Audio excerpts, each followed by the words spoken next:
All right, so good evening, everybody. Welcome to this breakout session on parental rights and homeschooling. My name is Kanan Stevens, and I'm a co-founder of the Liberation of Education.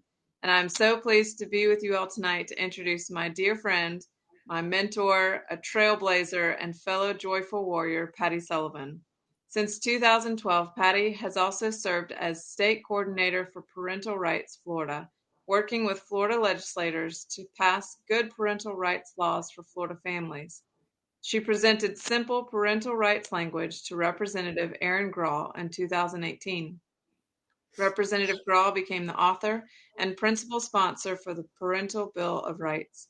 Patti then mobilized a grassroots movement of Florida parents to support the Parents' Bill of Rights and engage in the legislative process. It took 3 years, but the Parents' Bill of Rights passed and was signed into law by Governor Ron DeSantis in July of 2021. I personally am incredibly proud of and grateful for the work that Patti has accomplished to protect families and children here in the free state of Florida. Patti has been married to Jim for almost 34 years. She had a beautiful miracle daughter after 17 years of marriage, and Patti has homeschooled Abigail for her entire education. Without further ado, please join me in warmly welcoming Patti Sullivan. Well, thank you, Kanan. Kanan, I really appreciate your introduction there, and I feel the same way that Kanan does. She's a wonderful friend, and we have gotten to know each other in the last year in particular, and worked together on a few different things. And I'm very proud of what she's done, and especially her team here in bringing everybody together in such short notice. I mean, they worked really hard, and everything's come together so well. And I'm just glad to be a part of it. And there's a lot going on, and I want to share just a little bit of our journey tonight, my family's journey. I'm going to put it on the screen here, on the full screen. And so basically, like Kanan said, my family and I, my husband and I, became the state coordinators for Parental Rights Florida in 2012. Now, basically, that is a grassroots organization, no paid staff. We're self-employed. We did it because we loved doing it, because we felt inclined to help create legislation that would be protecting parental rights. And so we began that in 2012. And during that time, I'll share a little bit about that in a minute. But here we are. This is my husband and my daughter. Like Keenan said, she was our miracle child after 17 years of being married.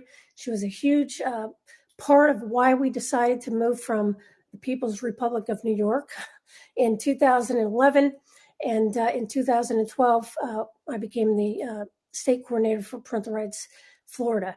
So here's just a few thoughts to start out here. I wanted to share a couple things that we began to learn in our journey. Number one, let's look at the top there.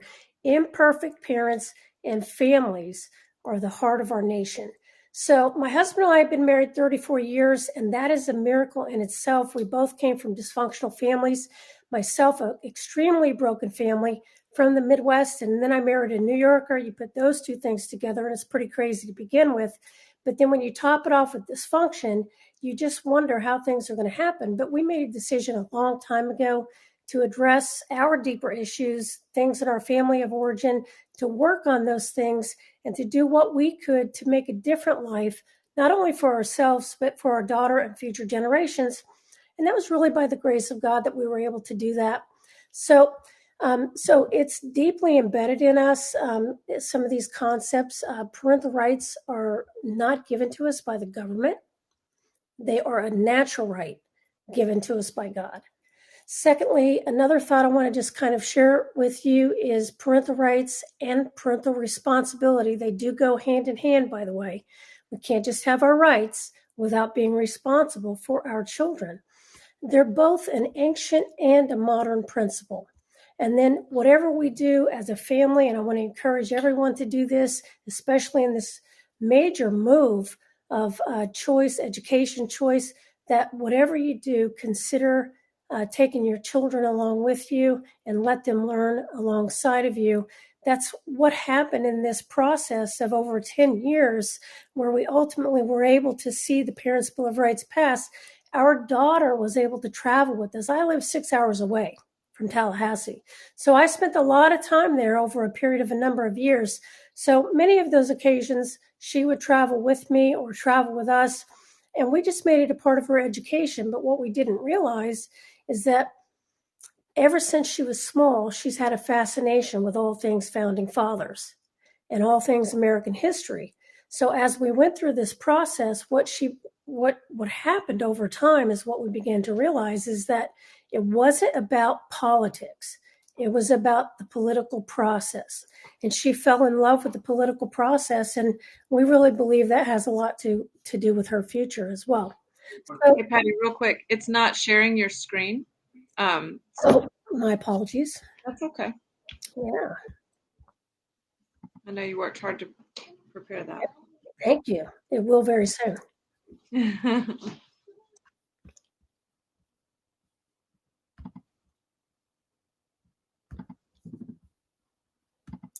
How's that? Is that better? Perfect.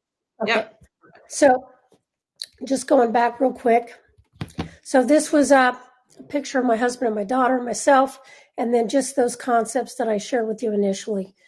So moving on, like parental rights and parental responsibility, especially in education, being an ancient path. And for us as believers, we actually, we've been in Classical Conversations, which is a homeschool national organization. We've been in Classical Conversations for 10 years, and my daughter would be considered a junior this year. It's called Challenge 3. So if you're interested in that, check that out. But a part of, teaching our children, whether it's at home or whatever we're doing for our educational choice, being responsible as parents for their education is a primary responsibility. And it's been incredible to see parents not only fighting for their rights, but to see them coming of age and taking back their responsibility as well. So Deuteronomy 6 says, "These commands that I give to you today are to be on your hearts. Impress them on your children. Talk about them when you sit at home and when you walk along the road, when you lie down and when you get up. Tie them on the symbols of your hands and bind them on your foreheads. Write them on the door frames of your houses and on your gates." And for you grammar nerds out there, you're going to see there's a lot of verbs in that. And so impressing and teaching things to our children is an ancient concept, especially parents doing so. This is a challenge and a commandment to parents to be involved in their children's education. And then as a modern concept, again, the homeschool families are going to love this because 1828 Noah Webster Dictionary defines education this way. And you can read it. It's just talking about bringing up a child in instruction. But the key point that I want to point out is that bottom portion where I've underlined it in red.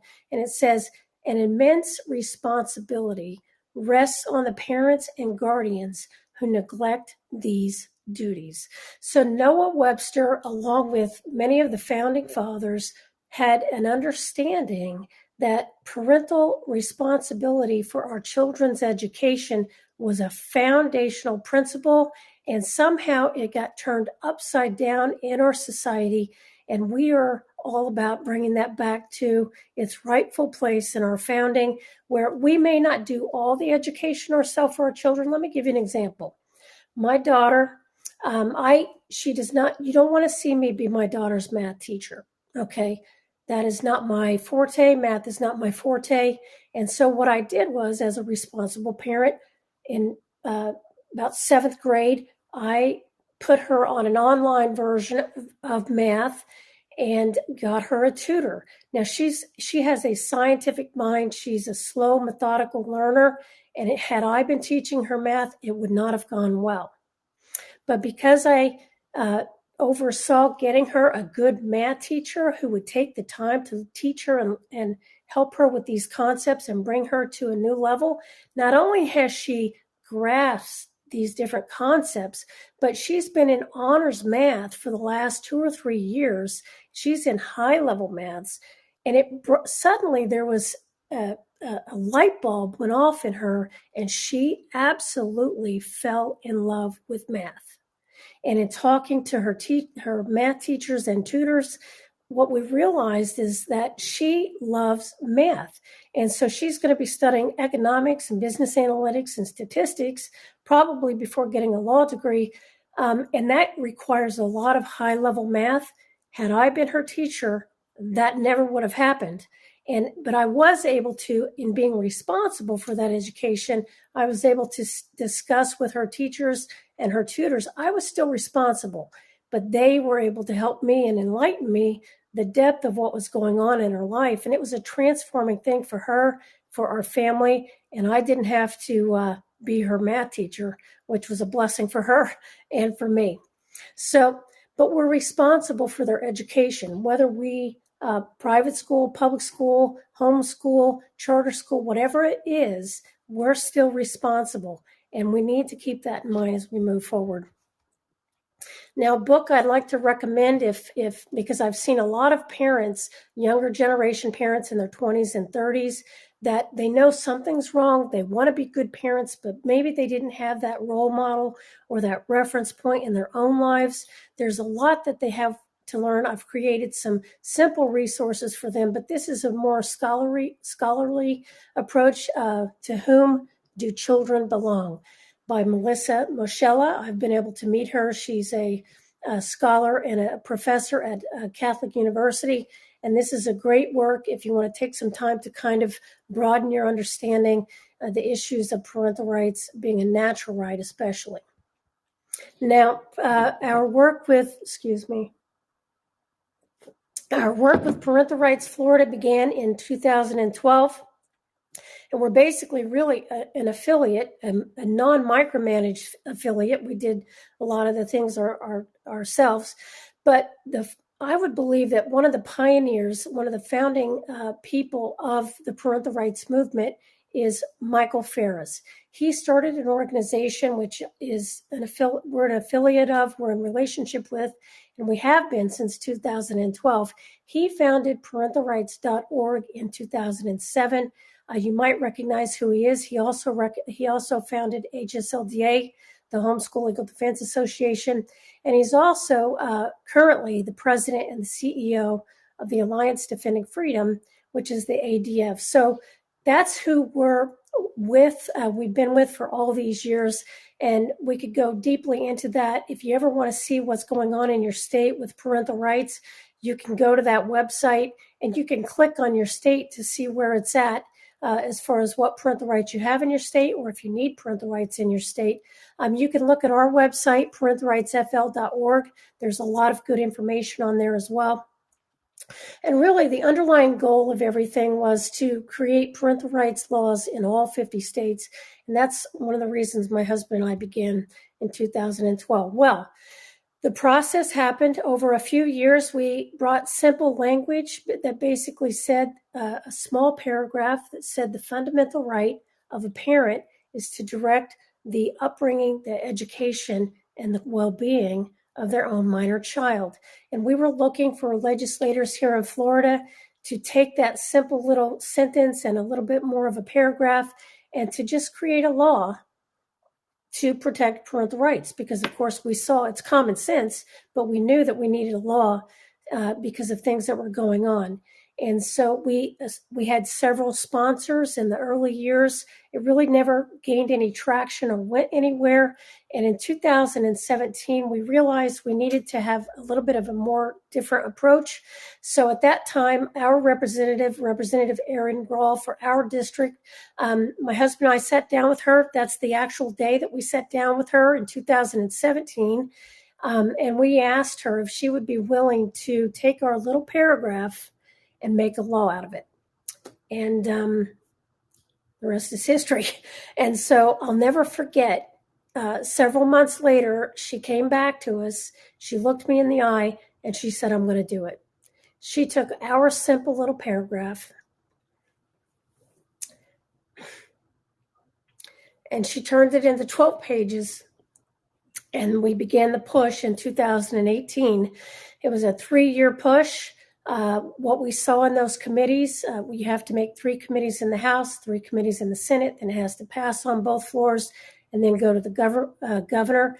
The first year it made it through several committees and died. The second year it made it through all three committees in the House side. It passed on the House floor. It made it through 2 out of the 3 committees on the Senate side. And unfortunately, it was, there's a word for that, but it was killed by a friendly fire. You never want to try to figure these things out, but it did happen on the Senate side. So we had to come back. And it was at that time that I was extremely disappointed that year, and it took some time to recover. And I put together a booklet that you can find on our website because I knew we needed to grow the grassroots movement even more.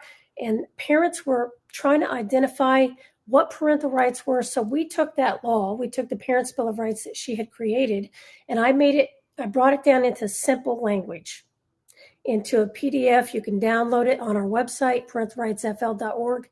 And we explained what parental rights are, how they were being infringed upon, and what the Parents' Bill of Rights would do for them. And so the coalition began to grow over that time. And in that next year, there was an even bigger push, and we pushed through. Over those 3 years, we did a lot of coalition building. My husband and I worked on the grassroots level, primarily myself, because we do have to make a living. My husband, we have our own business. And so we did a lot of calls to action, especially in that last year. You can go to our Facebook page, Parental Rights Florida, and see all the activity that took place over those last 2 years. It was incredible because every time we went into those committee meetings, we made sure that they knew that we were not paid lobbyists, that we were parents and we wanted this done. And they had so many calls by the end that they knew that something was up in our state. And fortunately it passed. And just a side note, if you saw the people that were there in opposition to the bill in the different committees, and then all the research that I did behind the scenes to find out why was that opposition there. There were radical groups in those committees opposing the Parents' Bill of Rights. There were multiple other organizations in there opposing, and you would just scratch your head to wonder why, even medical associations opposing the Parents' Bill of Rights, and you just wonder why. And so we know why. If you see what's happening nationally, you wouldn't have been shocked by what you saw in those committees. So we did multiple things. We had press conferences. We did the calls to action. We did everything that we could to do, including praying as we moved forward. And over time, as you can see, the Parents' Bill of Rights did pass in 2021, and the governor signed it in July of that year. And then shortly after, he used the Parents' Bill of Rights as the foundation for his executive orders to help address the mask issue in the school districts. Now, a point that I really want to point out is what happened in the Parents' Bill of Rights is Representative Grahl created the law, and she took different current parental rights laws that were scattered throughout the statutes in Florida statutes, and she brought them all under one umbrella. And then she also put our little paragraph in that law that basically said it is a fundamental right of parents to direct the upbringing, education, and care of their minor children. Now, if you notice, the hot button right now in our nation and in this state is education. But as we're moving forward in this movement, I want to encourage us all to realize that this bill was never passed just for education. We did have another bill, and I'll tell that in a minute, that was specifically for parental rights and education, but this bill was passed for all-encompassing parental rights. There are issues outside of education, like in healthcare. In here in Florida right now, we have healthcare companies that won't release minors' records to parents without the minor giving him permission. That is against the law. Well, how do we address that? With the Parents' Bill of Rights, because we have a fundamental right as long as our children are minors. So as we move forward, I just want to encourage you to think about the upbringing, education, and care. We have an encompassing umbrella of parental rights and authority to protect and to take care of our children, not just in education, but in these other areas as well. And so, however, something happened. What we saw in those committees, a matter of fact, right now, tonight, my good friend January Littlejohn is appearing on Town Hall with Governor DeSantis and Laura Ingraham tonight, and she was affected. I worked with her, and we do a lot of things together. Her daughter was brought into a room. She lives in Tallahassee, brought into a schoolroom by 3 school administrators and transitioned into another gender without her parents knowing, without January or her husband knowing. And we had to remedy that with a new law. There were several things that we had to remedy. So we have the Parents' Bill of Rights in 2021. Last year, we had to bring some remedies to strengthen the Parents' Bill of Rights because some nefarious things were already going on within the school districts, still are in Florida, because just because you have a law doesn't mean that people are going to obey it. You learn the hard way. So right now, some things are going on. So Representative Joe Harding brought a new law forward in 2022. The governor has already signed it. It's called the Parental Rights and Education Law. It's known in another way that is a complete lie and a complete fraud, and it has nothing to do with that. But these are the 4 things that it does do. K through 3 classroom instruction, it keeps certain curriculum out of younger children learning these terms and these things. It never once keeps certain word out that they're calling it by. Has nothing to do with that. Secondly, it causes them to have to notify parents if there's any change in services. I have tons of records and evidence where they're coaching parents or coaching teachers and administrators. They have full support guides that they've handed out to these school districts where they tell them how not to tell the parents this information. We're still battling that issue, but this is meant to deal with that. And then thirdly, one of the things that happened in Canaan's area, we were able to get this consent form and access to healthcare records where parents can now, they were getting parents to sign off on consent forms for the school nurse to treat them. But really what it was doing was opening the door to all healthcare services, and parents were signing off without even realizing it. So now at the beginning of every year, they're going to get a form and they can check off what they do and do not want their child to have access to. And then if it doesn't go well, they can sue for any violation. So let's get to the point here. Basically, whatever your choice, right now, all across this nation, whatever you choose to do in educating your child, I want to encourage you to know your state laws. Know your parental rights state laws that you might have or don't have. Know your educational choice laws. Know your homeschool laws in those states. You can go to these websites and click on states to find out what those laws are. And where you don't have those friendly laws in your state, consider working to change those laws for the sake of our children and future generations. And then lastly, you can utilize resources. Many states are using our Parents' Bill of Rights as a template. I've been on the phone with many different states, organizations, grassroots people in some states, and legislators in other states where they're using it as a template. And then there's many organizations out there that you can utilize to help you.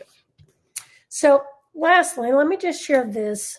This is one of the most profound things that happened with our family. And I am just so grateful because my daughter is a beautiful nerd, okay? And she's 17, and she's incredible.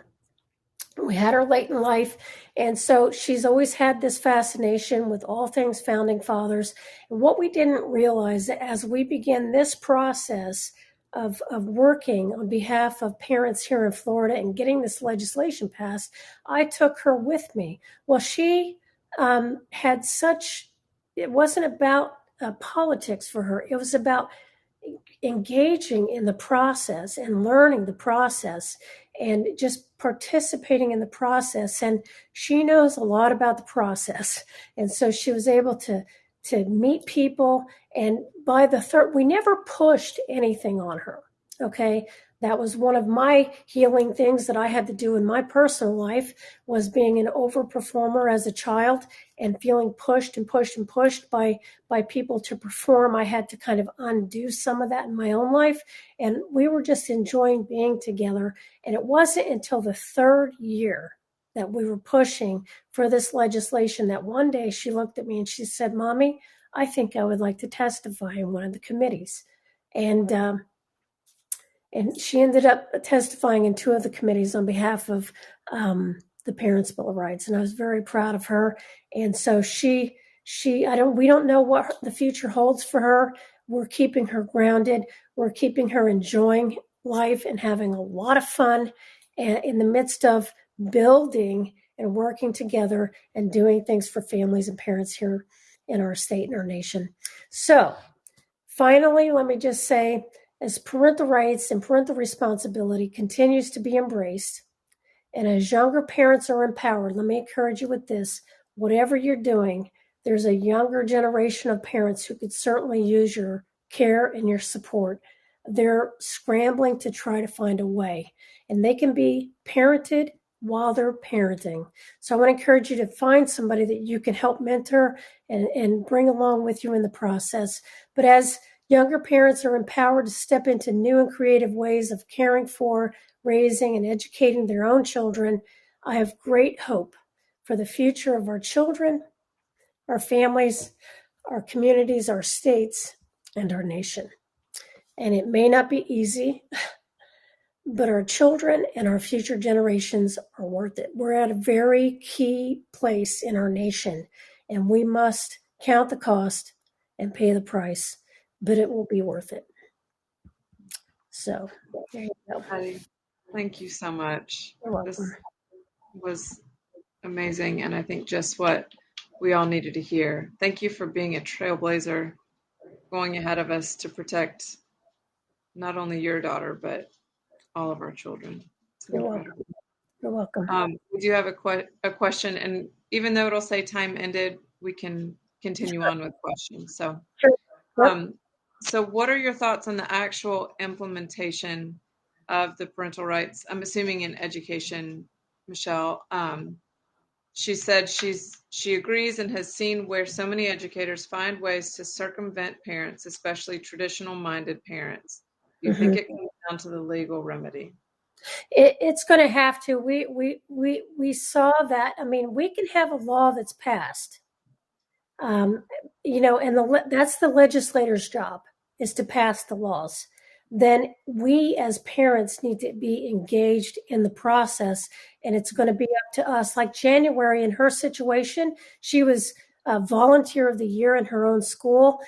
She had a good relationship with them. They knew her and they really liked her. But when she stood up in this situation, they basically turned on her, and she tried to work with them for many weeks into months before she had to take legal action.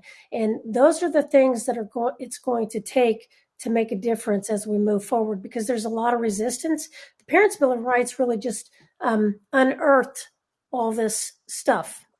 So the light's shining in the darkness, and we need to take action as parents. Jessica asked, it's so important that parents are informed about the new laws. Any ideas on how to continue to get this message out to parents and families? Well, it's a lot of word of mouth, and we're going to continue to update our website. There's you can always download our PDF we have it downloadable, and then you can also buy it in bulk at cost.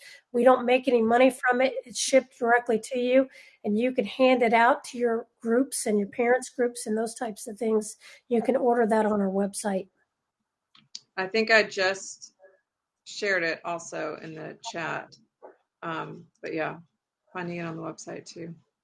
But I agree, Jessica. We need to let parents know, I mean, how incredible it is that this has been passed and signed into law, and the rights that we already had, but now it's, Yes. you know, yeah. So They're already inalienable rights. The government didn't give us our rights. You can also see our YouTube video. That's an 8-minute documentary on the bill and how it was passed. It passed just the right time. really did. Thank you so much for all of your work, You're going ahead welcome. of us and just being prepared for this And time. we're available for anybody. If anybody wants to contact us, you can go through our Facebook page. We will help. I don't care where you're at, what state you're in. We're here to be a resource or to point you to people in your state that can help you. This was awesome. Thank you so much, Patty.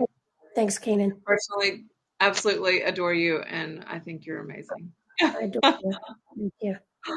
All right, we'll talk soon. All right. Thanks, everybody. Yeah.